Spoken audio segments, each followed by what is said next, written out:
نحمده ونصلي على رسوله الكريم أما بعد فأعوذ بالله من الشيطان الرجيم بسم الله الرحمن الرحيم يا أيها الذين آمنوا كتب عليكم الصيام كما كتب على الذين من قبلكم لعلكم تتقون وقال النبي صلى الله عليه وسلم من صام رمضان وقيامه إيمانا واحتسابا غفر له ما تقدم من ذنبه।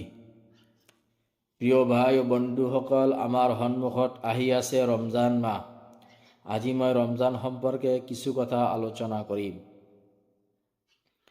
আমি যে ৰমজান মাহত ৰোজা ৰাখোঁ, সিয়াম পালন কৰোঁ, সেই সিয়াম শব্দৰ আবিধানিক আৰু পৰিভাষাত কি অৰ্থ? সিয়াম শব্দৰ আবিধানিক অৰ্থ হৈছে বিৰত থকা, আৰু ইছলামৰ পৰিভাষাত সিয়াম কোৱা হয় সুবেহ সাদিকৰ পৰা সূৰ্য অস্তলৈকে খোৱা বোৱা আৰু স্ত্ৰী সহবাসৰ পৰা বিৰত থকা। এতিয়া প্ৰশ্ন হয়, যদি আমি সিয়াম পালন কৰোঁ তেন্তে আমাৰ কি উপকাৰ হ'ব, কি লাভ হ'ব? মহান আল্লাহ তাআলাই সূৰা বাকাৰাৰ 183 নং আয়াতত কৈছে, ইয়া আইয়ুহাল্লাযীনা আমানু কুতিবা আলাইকুমুস সিয়ামু কামা কুতিবা আলাল্লাযীনা মিন ক্বাবলিকুম লাআল্লাকুম তাত্তাকুন। হে ইমানদাৰসকল, তোমালোকৰ ওপৰত ৰমজান মাহৰ ৰোজা ফৰজ কৰা হৈছে, যেনে তোমালোকৰ পূৰ্বৱৰ্তীসকলৰ ওপৰতো ফৰজ কৰা হৈছিল, যাতে তোমালোকে মুত্তাকি হ'ব পাৰা।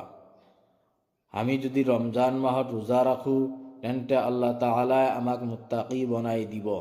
এইটো হৈছে প্ৰথম উপকাৰ। দ্বিতীয় উপকাৰ হৈছে তিৰমিজি শৰীফৰ হাদিছ।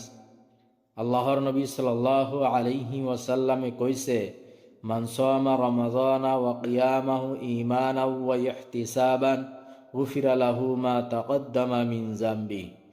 যিয়ে ইমানৰ সৈতে আৰু সৱাবৰ আশাৰে ৰমজান মাহৰ ৰোজা ৰাখিব আৰু ৰাতি তাৰাবি পঢ়িব, নফল ইবাদত কৰিব, আল্লাহ তাআলাই তেখেতৰ পাপ মাফ কৰি দিব। সুবহানাল্লাহ। আমি যদি ৰমজান মাহৰ ৰোজা ৰাখোঁ আৰু ৰাতি নফল ইবাদত কৰোঁ, তাৰাবি পঢ়োঁ, তেন্তে আল্লাহ তাআলাই আমাৰ সকলো পাপ মাফ কৰি দিব। এইটো হৈছে দ্বিতীয় উপকাৰ। তৃতীয় উপকাৰ হৈছে বুখাৰী শৰীফৰ হাদিছ। আল্লাহৰ নবী সাল্লাল্লাহু আলাইহি ওয়াসাল্লামে কৈছে যে জান্নাতৰ এটা দৰজা আছে যিটোৰ নাম ৰায়্যান।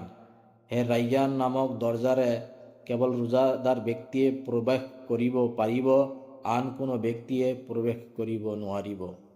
আমি যদি ৰমজান মাহত ৰোজা ৰাখোঁ আৰু ৰাতি নফল ইবাদত কৰোঁ তেন্তে কমাজ কম আমাৰ এই তিনিটা উপকাৰ হ'ব। আল্লাহ তাআলাই সকলোকে এই ৰমজান মাহৰ ৰোজা আৰু ৰাতি বেছি বেছি ইবাদত কৰাৰ তৌফিক দিয়ক।